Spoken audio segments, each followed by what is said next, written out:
Bonjour à toutes et à tous, nous sommes le dimanche 23 juin 2013 et comme à l'accoutumée aujourd'hui, nous allons revenir sur les principaux événements financiers de la semaine passée et analyser la façon dont ils ont affecté les marchés des devises et des matières premières dans le monde.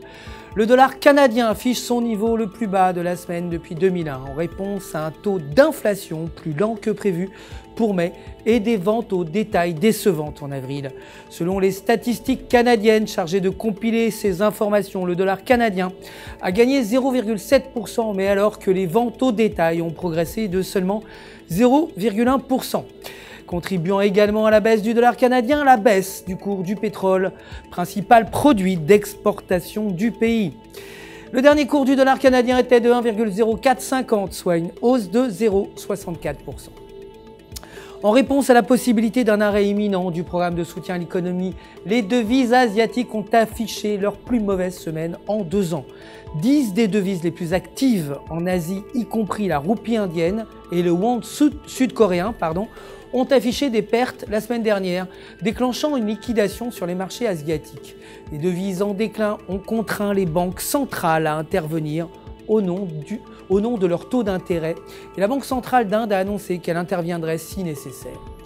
Le dollar américain est en hausse pour le 3e jour consécutif après que le président de la Fed, Ben Bernanke, a suggéré que la Banque centrale commencera bientôt à supprimer progressivement son programme de soutien encourageant des pertes dans les matières premières et les actifs des marchés émergents.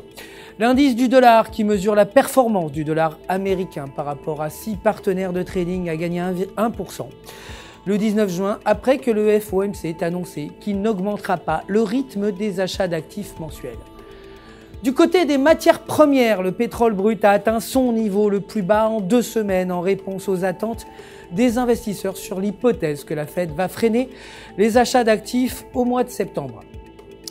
Une autre contribution à la baisse du pétrole brut est la situation bancaire en Chine, où le taux de rachat a atteint un record jeudi, conduisant certains à croire que le pays fait face à un resserrement financier. Le dernier cours du pétrole brut était de 93,69 $ le baril, soit une baisse de 1,52%. Le cours de l'or est au plus bas depuis 2010 après que la Réserve fédérale a suggéré qu'elle arrêterait son soutien prochainement. Le métal précieux a chuté en dessous de 1 300 $ l'once jeudi.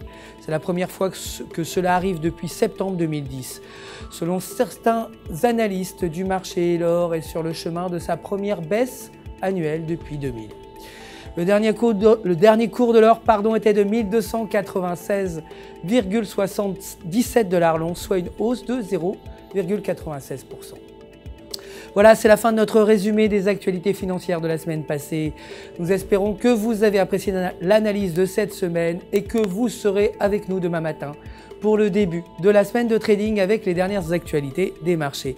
D'ici là, restez avec nous sur www.ufxmarkets.com/fr pour tous vos besoins de trading.